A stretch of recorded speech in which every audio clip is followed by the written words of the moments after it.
कहिए। कहना तो आपको है गुफरान बाबा, हमें तो बस पूछना है। किस बारे में? रहीम मलिक। जो हम जानते थे वो हमने बता दिया है। पर रहीम तक पहुंचने के लिए उतना काफी नहीं है। चलो इत्मीनान से बात करें। बलराज से हम एक सहेली की शादी में मिले थे। कब? 2 साल पहले। तो ये अफेयर 2 साल पुराना था? अफेयर नहीं था मैडम, दोस्ती, गहरी दोस्ती। हाँ, हमारी रोज बात होती थी। वो पेपरवा भी आता था हमसे मिलने। तुम्हारे घर आता था? माँ बाप के सामने मिलता था? जी नहीं, उन्हें हमारी दोस्ती के बारे में कुछ पता नहीं था और हम चाहते भी नहीं थे कि उन्हें कुछ पता चले। मर्डर के बारे में तुम क्या जानती हो वर्षा? हम कुछ नहीं जानते मैडम, सिवाय इसके कि। सिवाय किसके? क्यों, तुम्हारी पत्नी शालिनी को हमारे बारे में पता चल गया है क्या? नहीं। तो फिर? देखो वर्षा, सच्चाई यही है कि हम तुम्हारी तरफ इतना खिंचते चले जा रहे हैं कि शालिनी की तरफ ध्यान नहीं दे पा रहे हैं, और हम नहीं चाहते कि ऐसा हो। मैं तुम्हारी ये विडंबना समझ सकती हूँ बलराज, पर मुझे ये समझ नहीं आ रहा कि हमारे बीच ये जो है वो पहले दिन से ही है ना। जब हमने एक दूसरे को देखा था तो एकदम से तुमने ये फैसला कैसे ले लिया, और वो भी एक तरफा फैसला? इसलिए कि इससे पहले कोई और हमारे लिए फैसला करे, अच्छा होगा कि हम खुद ही सही फैसला कर लें। कोई और मतलब? आखिर शालिनी को हमारे बारे में पता चल ही गया है ना। शिवराज हमारा छोटा भाई। और तुम्हें लगता है वो शालिनी को हमारे बारे में बता देगा? नहीं, बताएगा नहीं, लेकिन वो हमारे रिश्ते की आड़ लेकर अपने रिश्तों की सफाई देगा बस। अच्छा, तो अब तुम एक आदर्श बड़े भाई बनना चाहते हो, छोटे भाई को सही रास्ते पे चलाना चाहते हो। जिस रास्ते पे हम जा रहे हैं वर्षा, वो कहीं को नहीं जाता है, एक अंधी गली है बस। बलराज की बातें कड़वी थी मगर सच थी। कोई भविष्य नहीं था हमारे रिश्ते का। शिवराज की वजह से? शिवराज का क्या लेना देना था तुम्हारे रिश्ते से? हमें नहीं पता मैडम, हमें नहीं पता शिवराज को कैसे पता चला। हमें नहीं पता शिवराज ऐसा क्या कर रहा था जिसकी वजह से बलराज ने हमारा रिश्ता तोड़ दिया।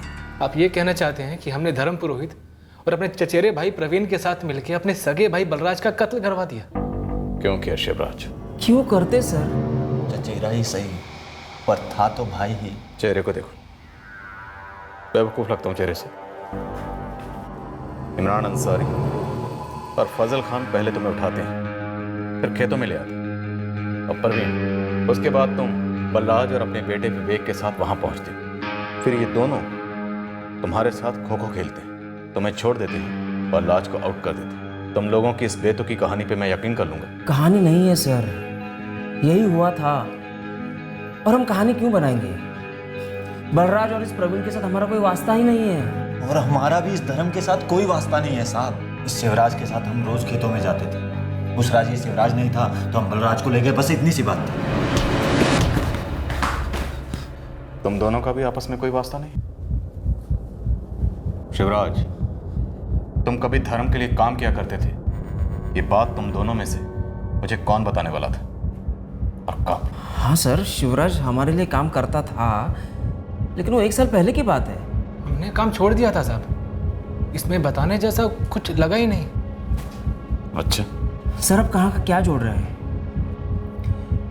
हाँ, यह सच है कि शिवराज हमारे लिए 1 साल पहले काम करता था, लेकिन उसने काम छोड़ दिया और अपने भाई के साथ खेतों में काम करने लगा। सर, हम हाथ जोड़ते हैं, हम तीनों के बीच आप 2 और 2 4 मत कीजिए, वक्त निकलता जा रहा है। हमारी बेगुनाही तभी साबित होती जब वो लोग हमारा सर काट कर भी गायब कर देते। लोहियागढ़ में एक बाबा है, रहीम मलिक, काला जादू करता, काला जादू, कटा सर। तुम तीनों का किससे क्या रिश्ता?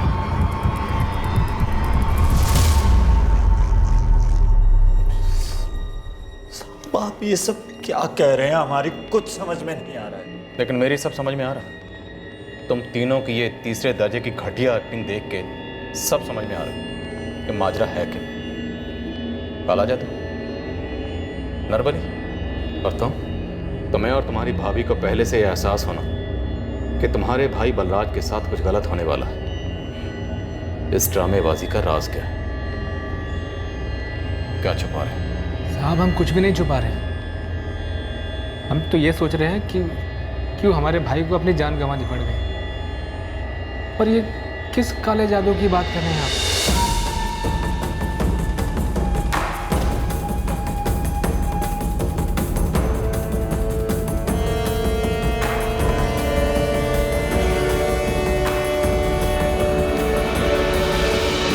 रहीम मलिक को कटासर किस लिए चाहिए था गुफरान? ये तो वही जाने साहब, काला जादू मैं नहीं करता। तो फिर रहीम कटेसर की फरमाइश लेकर तुम्हारे पास ही क्यों आया था? ये सवाल तो मैंने भी उससे किया था साहब। तो मैं आम खिला रहा हूँ, पेड़ गिन रहे हो गुफरान। तुम ₹1,00,000 देने को तैयार हूँ। लाख क्या करोड़ भी दो तो कटा हुआ सर नहीं दे सकता। काला जादू मेरे ईमान और फितरत के खिलाफ है। तुम्हें क्या लगता है इंसानों के सरों का गोदाम है मेरे पास, जिसमें से निकाल कर एक मैं तुम्हें दे दूंगा? ₹1,25,000। रहीम, यहाँ से चले जाओ और दोबारा कभी लौट कर मत आना। फिर वो कभी नहीं लौटा। शायद इसलिए तुमने उसका नाम लिया। क्या मतलब? मतलब ये कि तुमने उसे सर दिया बलराज का, वो बिना पूरे पैसे दिए गायब हो गया। अब तुम्हें पैसे नहीं मिल रहे हैं तो बदला चाहिए। साहब, रहीम मलिक मेरे पास कटा सर मांगने आया। फिर मुझे पता चला कि यहाँ कनकपुर में बलराज कुशवाहा का सर काट दिया गया। फिर मैंने 2 और 2 जोड़े और आपके खबरी को बता दिया। साहब, इसमें मेरा हाथ होता तो मैं अपना गला आगे क्यों करता? आप कत्ल की तह तक जाना चाहते हैं? क्यों, कुछ है क्या तुम्हारे पास? छोटा मुंह बड़ी बात। एक नसीहत है, तह तक जाने के लिए ऊपर से खुदाई की जाती है। बस आप ऊपर से खंगालना शुरू करें, खुद व खुद परतें खुल जाएंगी। लोहियागढ़ से घसीट लाओ इस रहीम मलिक को। किसी भी सूरत में तंत्र मंत्र बाबा मुझे यहाँ चाहिए। Okay sir.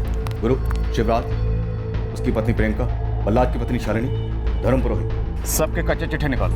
पता करो इनमें से कौन बाबाओं के पास जाता है और किसका काले जादू के साथ कोई कनेक्शन है। खुद जाता हूँ साहब। वैसे इतने लोगों को अंदरूनी आभास हुआ इस बलराज के बारे में, तो जरूर किसी ने एक तीर से 2 निशाने मारे हैं। सर, दोनों हिस्ट्री शीटर्स इमरान और फजल की ट्रैकिंग चल रही है, पर दोनों के लेटेस्ट नंबर अभी तक हमारे हाथ में नहीं आए। स्पीड अप करो यादव, इन दोनों का अंदर होना बहुत जरूरी है।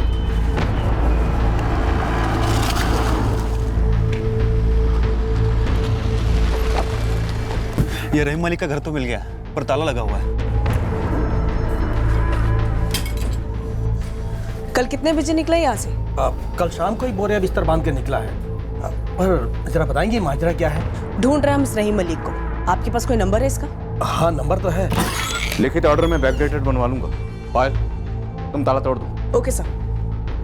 अजीत जी। चाबी वाले बोले आप तुरंत। जी मैडम, ये रहीम मलिक का नंबर है।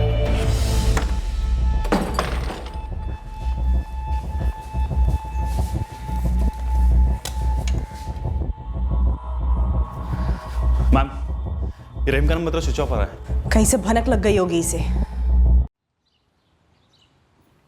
हमारे गुनाहों की सजा भैया को नहीं मिलनी चाहिए थी। हमारे पापों की। जब आपको पता था कि आप आग से खेल रहे हैं, जब आपको पता था कि आग इतनी भयानक हो सकती है, तो क्यों खेलते रहे? किस आग की बात कर रही हो तुम प्रियंका? और आप किस पाप की बात कर रहे हैं? तुम्हारी कुछ बात हुई थी बलराज भैया से? अब प्रियंका में बता के नहीं मालूम पड़ेगा कुछ, जबकि सब कुछ हमारी आंखों के सामने है कि तुम भटक रहे हो। शादीशुदा होने के बाद भी यहाँ वहाँ मुँह मारते रहते हो।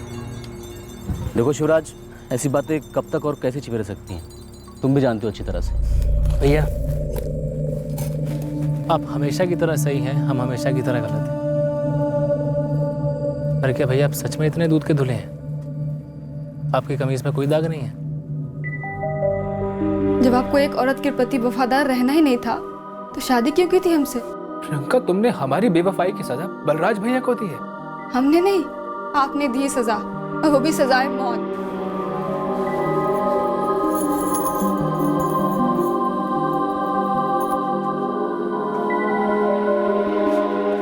भाभी,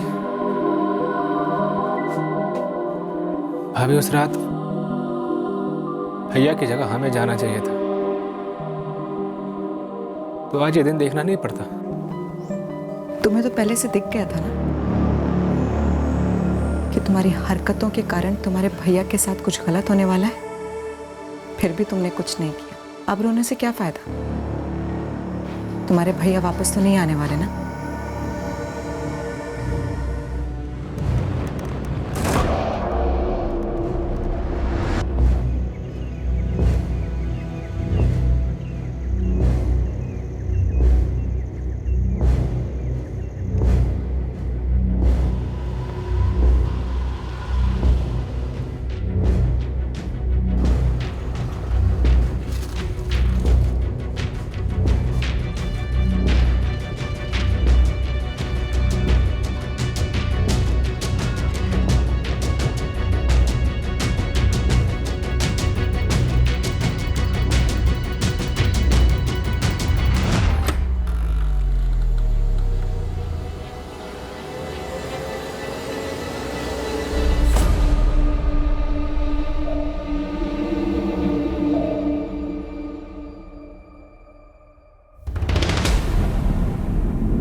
सुन बंसी, इस धर्म पुरोहित के ट्रांसपोर्ट ऑफिस में क्या चलता है, कौन आता जाता है, गाड़ियाँ वाड़ियाँ, स्कूटर, हर एक बात की बारीक से बारीक डिटेल चाहिए मुझे।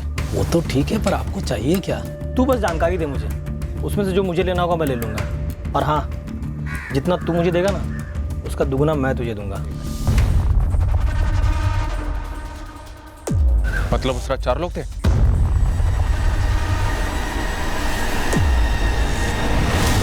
पर धर्म और प्रवीण के मुताबिक वहां सिर्फ 2 लोग थे, और प्रवीण के बेटे विवेक ने भी यही कहा था। सब उस बच्चे ने पक्का बोला था सिर्फ 2 थे। मतलब आपने पूछा था उससे? क्योंकि बच्चे ऐसे झूठ नहीं बोलते ना सर। बोलो वे, कितने लोग? 2 थे सब। आपको लगता है हम बच्चे से झूठ बुलवाएंगे? क्यों परेशान कर रहे हैं हमारे बच्चे को? बोलो बेटा, कितने लोग थे? 2 थे, 4 थे?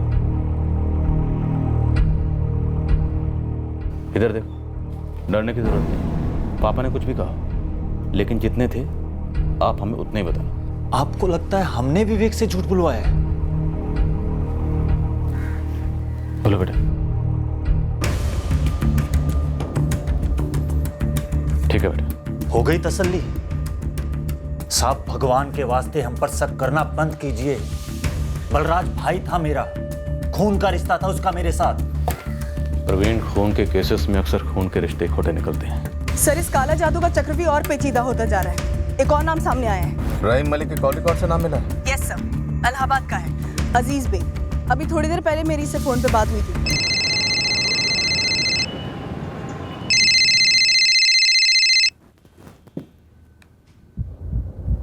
हाँ जी। अजीज बेग? जी हाँ, आप कौन बोल रही हैं मोहतरमा? लोहियागढ़ के बाबा रहीम मलिक को कैसे जानते हैं आप? अपनी तारीफ तो बताइए। कनकपुर पुलिस। फोन नंबर चाहिए रहीम का? नहीं, वो चाहिए। आधा घंटा दीजिए, मैं पता करता हूँ। पिछले 3 हफ्ते से काफी बातें होती रही हैं आपकी रहीम से। कैसे, दोनों साथ में काम करते हैं? आधा घंटा दीजिए मैडम, मैं फोन करता हूँ आपको।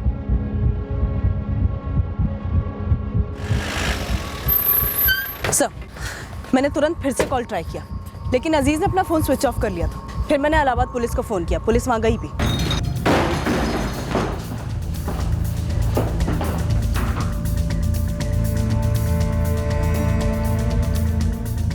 पड़ोसी बता रहे हैं 15 मिनट पहले उड़ गया। सर, इस अजीज बेग की रहीम मलिक के साथ जरूर कोई साठगांठ है। हमने नाकाबंदी लगा रखी है, पूरे इलाहाबाद में रेड अलर्ट का ऐलान कर दिया है। लेकिन पायल, मुझे आसपास से पता चला है ये अजीज काफी नामचीन बाबा है। हो सकता है इस खेल का वो बड़ा खिलाड़ी हो और रहीम महज एक प्यादा। सर, मैंने इस अजीज बाबा के कॉल रिकॉर्ड्स को टॉप प्रायोरिटी पे मंगाया। लगता है साजिश काफी फैली है। सर, ये है लाला आलम और ये है ताहिर शेख। ये दोनों कानपुर के छठे हुए बदमाश हैं।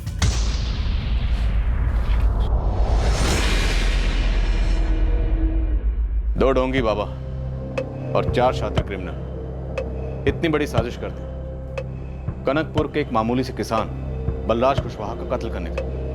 माजरा क्या है? सर, धर्म, प्रवीण और शिवराज, इन तीनों के फोन रिकॉर्ड्स क्लीन है और इन तीनों का इन क्रिमिनल्स के साथ कोई कनेक्शन नहीं दिख रहा है। धर्म, प्रवीण और प्रवीण का बेटा विवेक, तीनों का कहना है कि क्राइम सीन पर सिर्फ 2 लोग थे। चेहरे पर अजीब से नकाब थे और हाथों में तलवारें थी। मकसद क्या हो सकता है बलराज कुशवाहा के कत्ल का और फिर सर काटकर साथ ले जाने का? हो सकता है कि सर गुरु का फोन। गुरु, सिर्फ गुड न्यूज देना, समझा? सर जी, बेस्ट न्यूज़ है। आपको इमरान अंसारी और फजल खान दोनों परोस रहा हूँ। हम सेल्फ सर्विस कर लेंगे, तू एड्रेस भेज। कानपुर के एक लॉज में दुबक के बैठे हुए हैं।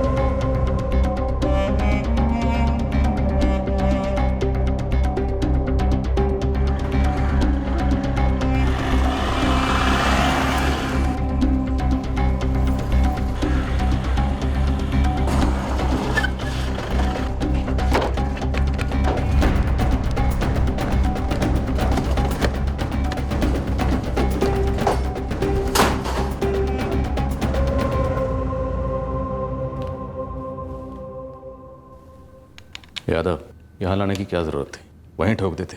अब यहाँ ठोकेंगे तो ह्यूमन राइट्स वाले चिल्लाएंगे और भेजे के चिथड़े उड़ेंगे। साफ सफाई अलग। भेजा अवॉइड करते हैं, सीने में एक गोली काफ़ी है, काम भी हो जाएगा, खून भी कम बहेगा। इनकाउंटर रिपोर्ट तैयार करो फटाफट। पीठ में ठोकूं? नहीं। हम सब कुछ बता देंगे साहब। हम उस बंदे के मर्डर की पूरी कहानी बता देंगे। आप हम पे रहम कीजिए, हमें मत मारिए बस। बोलो, लेकिन पूरा सच। हमें तो कांड के बाद पता चला कि उसका नाम बलराज है। और मर्डर के वक्त तो हम वहां थे ही नहीं। सौरभ, गन। सरकार, आप हमारी पूरी कहानी सुनिए। हम, अगर आपको सही ना लगे तो आप हमें मार दीजिएगा। अबे ओ इमरान फजल, कहानी सुनाने के कंपटीशन में है तुम दोनों यहाँ, जिसमें बतौर इनाम तुम्हें जिंदा छोड़ दिया जाएगा। मुद्दे पे आओ। बल्लाज की सुपारी किसने दी? नहीं साहब, हमें तो सब मुंडी से मतलब था साहब। और चाहे वो साहब बलराज की होती और या बसीर की होती। हाँ, हमें सुपारी दी गई थी एक ताजी लाश की मुंडी लाने की बस। हमें भी सुपारी दी गई, लेकिन एक नहीं, दो ताजी लाशों की मुंडियां लाने के लिए। ठोक दो, उड़ा दो, उड़ाओ। हमारी बात तो सुनिए। 3 हफ्ते पहले तुम दोनों इलाहाबाद गए थे बाबा अजीज से मिलने, क्यों? इसी सिलसिले में गए थे। उसी को तो मुंडी चाहिए थी साहब।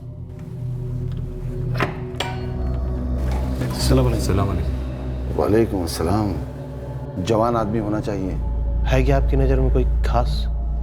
हम आपको पूरी बॉडी दे देंगे, जो जो चाहेंगे काट के निकाल लीजिए आप। नहीं नहीं, मुझे सिर्फ मुंडी चाहिए, धड़ से बिल्कुल अलग। और हाँ, अच्छे से साफ सफाई करवा के लाना। तो लोहिया घर में रहीम है, बाबा रहीम मलिक, उसी से करवा लो सारा काम। सुपारी 7 लाख रुपए की थी। हमने रहीम को 2 लाख रुपए का ऑफर दिया, वो मुंडी के लिए। अजीज बाबा पुराने चावल हैं, उस्ताद हैं हमारे। कब्र से खोद कर निकाली हुई लाश की मुंडी नहीं चलेगी। लेकिन पहचानेंगे कैसे? सोचना भी मत, 1 मील दूर से पहचान लेंगे। तुम्हारे तो कुछ नहीं होगा, उनके गुस्से की गाज हम पर गिरेगी। मतलब किसी का गेम बजा के उसकी मुंडी काटनी होगी। जाहिर सी बात है। नहीं, लेकिन किसकी गर्दन काटेंगे? कोई हो तो मारने जैसा? 2 दिन रुको, एक और बाबा हैं गुफरान बाबा, वो इस मामले में हमारी मदद करेंगे। तो अभी बात कर लो। कहा ना 2 दिन रुको। ऐसे कामों में जल्दबाजी ठीक नहीं, बनता काम बिगड़ सकता है। और रहीम को गुफरान ने भगा दिया और हम भी भागते रहे। काटने के लिए बकरा ढूंढते भागते रहे, और बलराज को सिर्फ मुंडी के लिए मार डाला। अरे नहीं साहब, हमने नहीं मारा उस आदमी को। वो ये फजल, उसको यहीं पिपरवा में वो अपना लाला आलम मिला, तब जाके साहब बात बनी। क्या बात बनी? इत्तेफाक से बात बनी सर। लाला आलम ने एक मर्डर की सुपारी उठाई थी और हम लोगों ने एक मुंडी ले आने की। बस 1 तीर से 2 निशाने। क्या बात है लाला, मर्डर की सुपारी? सही जा रहे हो। निशाना कौन है? नाम वाम नहीं पता, दाम पता है और काम पता है। कनकपुर का है तो पार्टी पहचान बताएगी और हम पहचान मिटाएंगे। एक काम कर लाला, उस बंदे की मुंडी हमें दे दे। क्यों? अरे हमने तुमसे पूछा उस बंदे की सुपारी क्यों उठाई?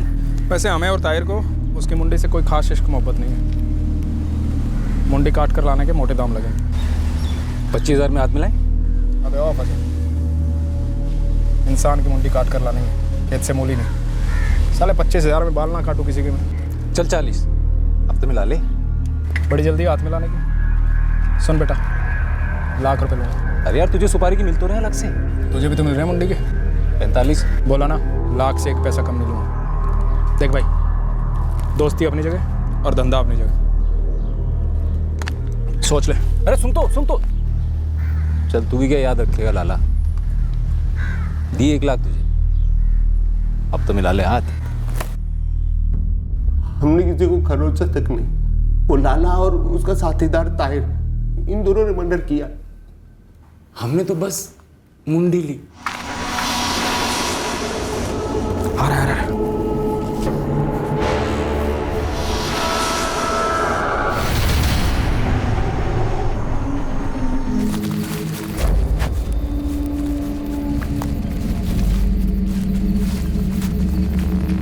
ये लो तुम्हारा माल, चेक कर ले।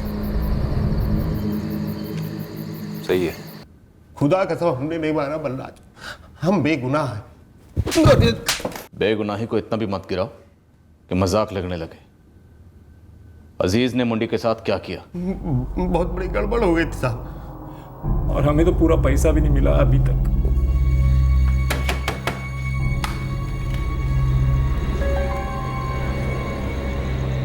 मिला?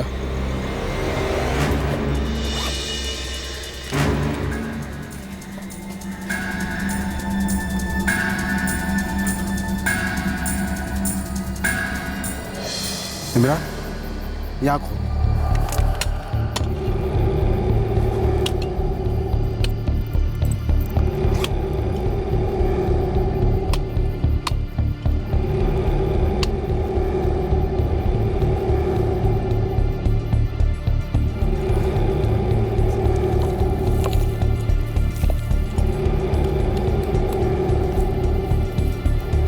चार दिन में सूख जाएगा, उसके बाद काम शुरू करेंगे इस पर।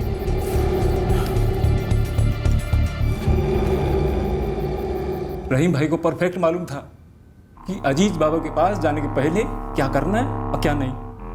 लेकिन इस बार इस रहीम बाबा ने कुछ ज्यादा ही कलाकारी कर दी। अब हंसे हम लोग।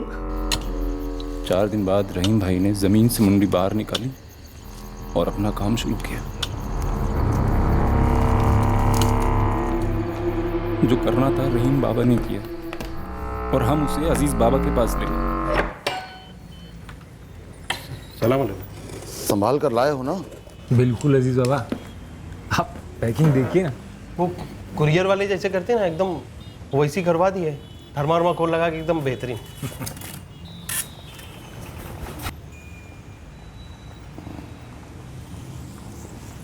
ये खोपड़ी नहीं चलेगी। अरे ताजे ताजे आदमी के अजीज बाबा, गर्दन काटते वक्त बंदा जिंदा था। तो क्या करूं? अब थोड़ी सी खरोच आ गई तो क्या फर्क पड़ता है? जमीन आसमान का फर्क पड़ता है। रूहानी ताकतों से बेईमानी बहुत भारी पड़ती है। चिढ़ गए तो लेने के देने पड़ सकते हैं। अजीज बाबा, और कुछ माफी अभी मांग लो उनसे, इस काम चला लो। चुप! मजाक समझ रखा है? जो आदमी मेरी मदद ले रहा है वो यहाँ का नहीं, अरबी है, अरबी। और पैसे पानी की तरह बहा रहा है अपनी मुराद पूरी करवाने के लिए। और मैं ऐसे आदमी के साथ चिंदी चोरी नहीं कर सकता। तो अब ये वापस ले जाओ। ले जाकर दर से चपका दे गूंगा। फिर मजाक कर। मजाक तो आप करो अजीज बाबा, पूरी जान जोखिम में डाल के काम करके लाए। अब बोल रहे हो वापस लौट जाओ। हैं ये कोई टॉर्च लूंगी और सीडी प्लेयर है क्या? अरे काम पूरा किया, पूरे पैसे लेंगे। शुक्र करो कि एडवांस वापस नहीं मांग रहा हूँ। ऐसा ना कहो अजीज बाबा, पूरी ईमानदारी पूरी शिद्दत से किया आपका काम। लेकिन ये तो मेरे किसी काम नहीं आया ना। तो अब क्या? नई मुंडी ला के? हाँ, मुंडी तो मुझे चाहिए, लेकिन ऐसी टूटी फूटी नहीं, एकदम चकाचक नई, बेदाग। अगर तुम ला सकते हो तो ठीक है, वरना और भी भूखे हैं जमाने। हमारी तो मतलब घटिया घड़ी होगी साहब। 3 लाख एडवांस अजीज बाबा ने दिए, जिसमें से 1.5 तो रहीम भाई ले गए, और फिर लाला आलम और ताहिर 1 लाख वो ले गए। बचे 50,000 में 15,000 तो हमारी खर्चे थे। तो ये सुपारी तुम्हें किसी अरबी ने दी थी यहाँ कनकपुर में? नहीं साहब, हमारा काम सिर्फ कटा सर ला के दे रहा था साहब। ये सुपारी किसने दी ये सब हमें नहीं पता साहब। लाला और ताहिर ने किसके लिए सुपारी उठाई थी? साहब ये बात आप उनसे पूछिए ना। कहाँ मिलेंगे लाला और ताहिर? दोनों कानपुर में ही है सर। नंबर और पता एक झटके में बता दो। साहब हम पे 302 मत ठोकिएगा साहब। साहब हमने उस बलाज को हाथ तक नहीं लगाया साहब। साहब हम बेगुनाह है साहब। ये जरा लाला और ताहिर मिल जाए, फिर तुम्हें फुर्सत से बताते हैं कौन से चार्जेस ठोकेंगे तुम पर। मैडम, शिवराज का चिट्ठा खुला है। इसके कई औरतों के साथ अफेयर्स रहे हैं। धर्म और प्रवीण की क्या खबर है?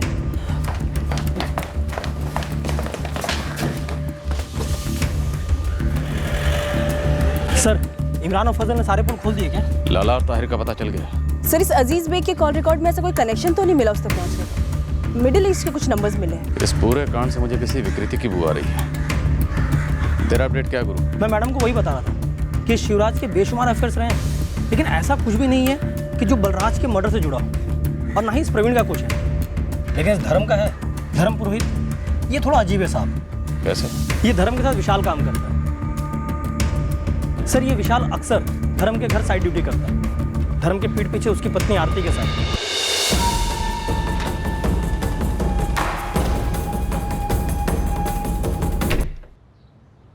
और धर्म को इस बात की भनक तक नहीं समझ में नहीं आ रहा साहब। इस विशाल का लगभग रोज का आना जाना है, तो क्या ये धर्म को पता नहीं होगा? एक मिनट सब, इमरान और फजल ने बोला था कि मर्डर लाला और ताहिर ने किया है। चलिए मान लेते हैं किया। नकाब पहना और काट दिया गला बलराज का। बस अब इससे पहले तो उन्होंने धर्म को पकड़ के रखा था, फिर वो सारा गेम खेला, एक एक करके सबको पेड़ के पीछे लेके गए। बलराज बलराज बलराज चुका रुस्तम था, तो क्या बलराज का धर्म की पत्नी आरती के साथ कुछ अफेयर वगैरह? लेकिन गुरु, उस वर्षा ने बोला था ना कि उसने उसे रिश्ता इसलिए तोड़ा ताकि उसके भाई शिवराज का चाल चलन ठीक हो पाए। क्या ये केस वाकई में इतना टेढ़ा है या हम बना रहे हैं? सर जी, मेरा कहना है कि इस लाला और ताहिर से तो आपको सच पता चल ही जाएगा।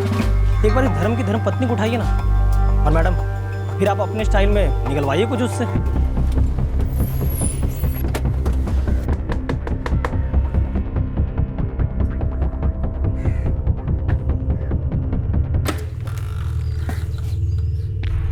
जी कहिए। जी चलिए, आपसे बात करनी है। वैसे मैं आपके कोई दोस्त तो हूँ नहीं कि आपके साथ गप्पे लड़ाने चलो। दोस्ती तो हो जाएगी आरती पुरोहित, जैसे तुम्हारी दोस्ती हुई थी विशाल से। धर्म को पता है इस दोस्ती के बारे में? पता होगा, नहीं पता होगा, मैं नहीं जानती। देखिए मैडम, विशाल डरता है, मैं नहीं। आप जाके उसे डरे। ऐसी और किस किस से दोस्ती है तेरी? आपको क्या दिलचस्पी है मेरे दोस्तों में? आपको किसी ने लूटा क्या? आपका कुछ लगता तो नहीं, या फिर उनमें से किसी ने किसी को लूटा है? उनमें से किसी एक का कत्ल हुआ है। क्या कत्ल हुआ है? किसका? बलराज कुशवाहा का। बलराज कुशवाहा मेरा दोस्त? धर्म भैया, आरती भाभी को पुलिस उठा ले गई है। लगता है शक हो गया उन्हें। कैसा शक? हमें नहीं पता, वो बलराज कुशवाहा को लेकर कुछ है।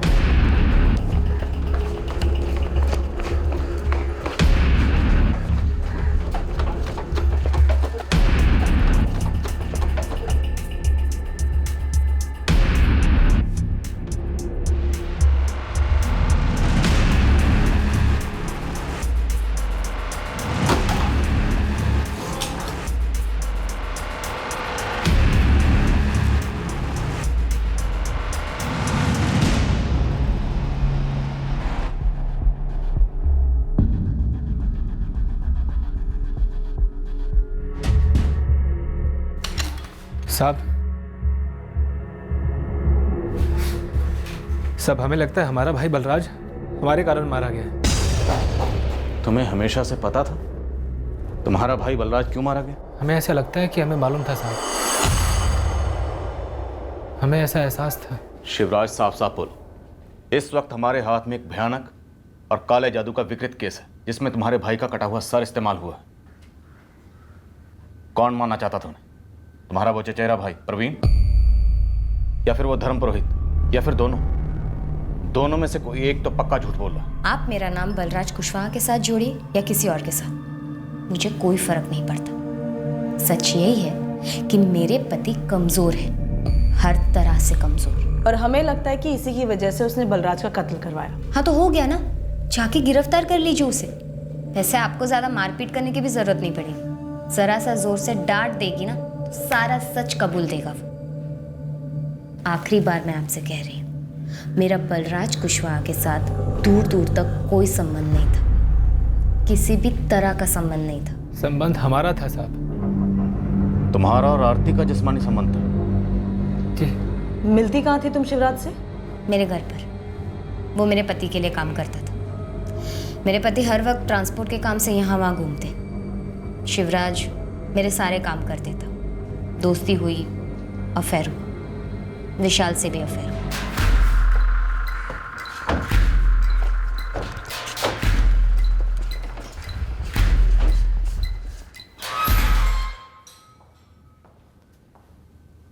पेशेवर हो इतना तो जानती होगे कि लॉकअप में क्या क्या होता। सीधा बोलोगे या चाय नाश्ता लोगे? सीधा बोलेंगे। तो बोलो। सुपारी उस ट्रांसपोर्ट वाले धर्म पुरोहित ने दी थी। बलराज को मारने की? हाँ साहब, उस रात जो कुछ भी हुआ वो धर्म पुरोहित के कहने पर हुआ।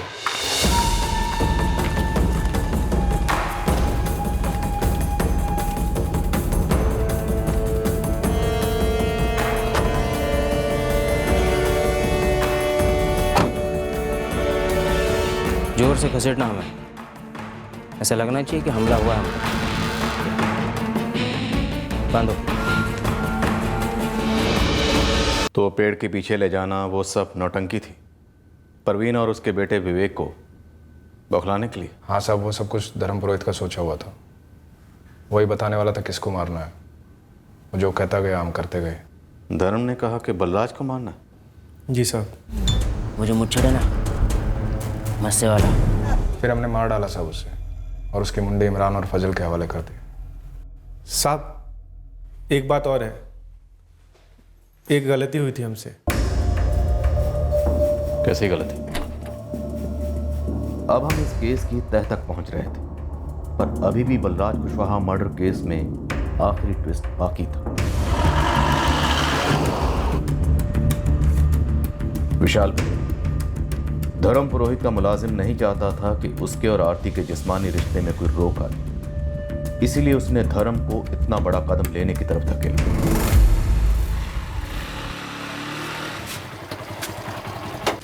धर्म भैया जरा साइड में आओ ना, आपसे अर्जेंटली बात करनी है। जल्दी बोल। धर्म भैया, शिवराज को रोज रोज घर क्यों भेजते हो? अरे हजारों काम रहते तुम्हारे भाभी के, दिमाग खा जाती है हमारा। तुम्हें क्यों पूछ रहे हो? धर्म भैया, शिवराज आपके घर पे वो सारे काम भी कर रहा है जो आप बोले भी नहीं और आपको पता तक नहीं। हमने हमारी आंखों से देखा है। क्या क्या क्या देखा तुमने? तुमने अपनी आंखों से देखा विशाल? सच बोलो। शर्म के मारे हमने आंखें नीचे कर दी और सीधे आपके पास चला आया। खूब थप्पड़ लगा हमने आरती को, लेकिन हर एक थप्पड़ हम ही को लगता रहा। मजाक उड़ रहा था हमारा, लेकिन वो अपने हरकतों से बाज नहीं आई। हमने शिवराज को भी नौकरी से निकाल दिया, लेकिन वो हमेशा चिपकी रही उससे, और वो भी जब देखो तब हमारे घर चला आता मुंह मारने के लिए। एक ही तो जिंदगी है, ऊपर से 4 दिन की जवानी। मुझे बिल्कुल मंजूर नहीं था कि ये मैं तड़प तड़प कर जीऊं। और धर्म ना खुद का इलाज कराने को राजी था और ना मुझे छोड़ने के लिए। तो तुझे पहले दिन से पता था कि बलराज का कत्ल धर्म ने किया है? हाँ, तो मेरा काम है क्या उसे जाके पकड़वाना? वो आप लोगों को उल्लू बनाते जा रहा था। आप लोग क्यों बन रहे थे? आपको जाके पकड़ना चाहिए था ना उसे। अब इसका इल्जाम भी आप मुझ पर थोपेंगी। हमें शक जरूर था जब धर्म भैया बोले कि उन्हें बंदी बना लिया गया और सर कटा बलराज का। साहब, अजीब लगा कि कोई लुटेरे से क्यों करते, बेवकूफ थे क्या? हमें यकीन था नहीं साहब, इसीलिए हम चुप बैठे रहे। अबे तो चुप इसलिए बैठा रहा ताकि तेरा चक्कर चलता रहे आरती के साथ। हम मानते कि हमारे मजे हो रहे थे आरती भाभी के साथ, और ये शिवराज बीच बीच में हड्डी बन जाता था। हमारे बताने के बाद धर्म भाई सुपारी उपारी देंगे साहब, ये तो हमने सपने में भी नहीं सोचा था।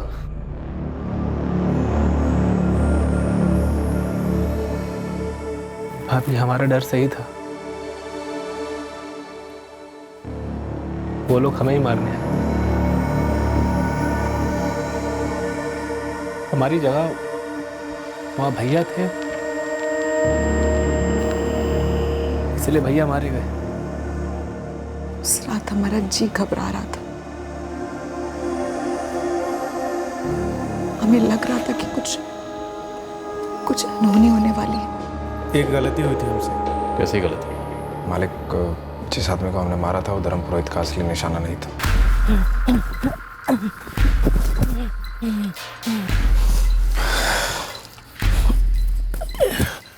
कौन से वाले को मारना? साली गड़बड़ हो गई। जिसे मारना था वो तो आज आया ही नहीं। रोज आता है। तो अब क्या? इनमें से किसी को नहीं मारना है। इस मजदूरी की पूरी कीमत लगेगी। फिर से एक्शन रिप्ले होगा। नया काम, नया चार्ज। पहले बता रहा हूँ, सोच ले।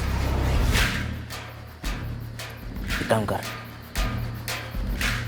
वो जो मुच्छड़ है ना, मस्से वाला, जिसके छोटे बाल हैं, उसे खत्म कर दे। शिवराज नहीं तो बलराज? हमें शिवराज को मारना था, लेकिन फिर ख्याल आया अगर बलराज को मार देंगे तो शिवराज को ठेस पहुंचेगी, जिंदगी भर का दर्द मिलेगा, पछतावा होगा कि दूसरों की बीवियों के साथ चक्कर नहीं चलाते। चक्कर तो विशाल का भी चला तुम्हारी बीवी के साथ, उसकी भी सुपारी दी है। उसे तो हमें अपने हाथों से पहले मार देना चाहिए था। वही तो सारे फसाद की जड़ है। कान भर दिया हमारे, दिमाग खराब कर दिया। जिससे कि उसका अपना फायदा होता रहे। और तुम तो दूध पीते बच्चे हो। और एक बात बता दो, ताली दोनों हाथों से बजती है। आरती तो जड़ है, अगर उस बेशरम को हम पहले मार देते तो ये सब कुछ होता ही नहीं।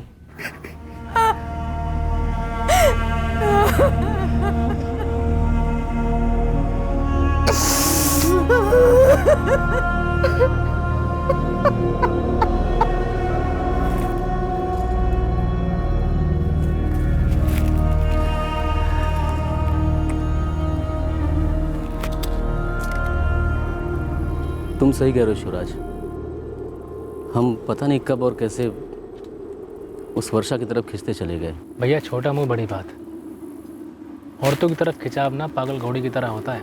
हाँ, लेकिन उस घोड़े की लगाम हमारे हाथ में होनी चाहिए, क्योंकि ये लगाम ही सही और गलत के बीच लकीर खींचती है। ये तुम्हारा और आरती का जो कुछ भी चल रहा है ना, हम अच्छी तरह से जानते हैं। और ये भी जानते हैं कि धर्म ने तुमको नौकरी से क्यों निकाला, और ये भी जानते हैं कि नौकरी से निकाले जाने के बाद भी हर दूसरी दोपहर तुम उसके घर क्यों जाते थे। ये धर्म जब भी हमसे मिलता है ना, हमसे निगाह नहीं मिला पाता है। पता है क्यों? क्योंकि उसे शर्म आती है अपनी पत्नी पर। लेकिन हम भी निगाह नहीं मिला पाते हैं, क्योंकि हम शर्मिंदा हो जाते हैं तुम्हारी इन हरकतों की वजह से। बहुत आक्रोश है उसके अंदर, मैंने देखा है उसकी आंखों में। वो जब भी हमसे मिलता है तो बहुत कुछ कहने की कोशिश करता है। इसलिए हम तुमसे कह रहे हैं, उसके दर्द को आजमाना बंद करो, वरना एक दिन हम सब पे बहुत भारी पड़ेगा। इस हत्याकांड के खुलासे के 2 हफ्ते बाद हमारे हाथ रहीम मलिक लगा। अरे साहब, हमारे हाथ तो सिर्फ कटा हुआ सिर लगा था। हाँ तो ठीक है ना, हम भी सिर्फ तेरे सर पर ध्यान देंगे, धड़ को छुएंगे तक नहीं। आँख, नाक, कान, बाल, होंठ, दांत, बस इन्हीं के साथ खेलेंगे।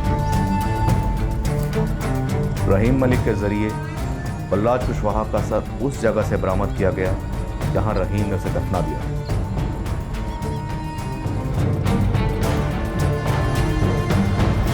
अजीज बेग को हम हर जगह ढूंढ रहे हैं, और वो इतना शातिर था कि कनकपुर में ही आकर छिप गया था, ऐसी जगह जहां उसे सबसे कम तमाशा लगा। और कितने कत्ल करवा चुका है इन मुंडियों के लिए। कराए होते तो आप छोड़ते मुझे, जेल में होता ना इस वक्त। आप जाएगा जेल, पहले जेल फिर फांसी। फांसी तो कत्ल के लिए दी जाती है सरकार, और मुझे तो सिर्फ मुंडी चाहिए थी। मैंने किसी से नहीं कहा कि वो जाके किसी का मर्डर करे। मैं तो उस आदमी को जानता तक नहीं। कौन है जिसके लिए तुझे ये सिर चाहिए था? किसके लिए ये सब कर रहा तू? है एक बदनसीब जिसके पास दौलत बेशुमार है, लेकिन सबसे बड़ी दौलत नहीं है, वक्त की दौलत। बेचारा कैंसर के आखिरी पड़ाव पर है, दिन रात जिंदगी के लिए दुआएं मांगता रहता। मैं तो बस उसकी दुआओं में इजाफा कर रहा था। एक जवान बेकसूर आदमी का कत्ल करके, उसका सर काले जादू में इस्तेमाल करके। मैंने किसी से नहीं कहा कि किसी का कत्ल करे। तो फिर सर कहां से आया? हवा में से? मानो या ना मानो, रूहानी ताकतों की दुआओं में बहुत असर होता है। मेरा ये जो हाथ है ना, इसमें भी बहुत असर है।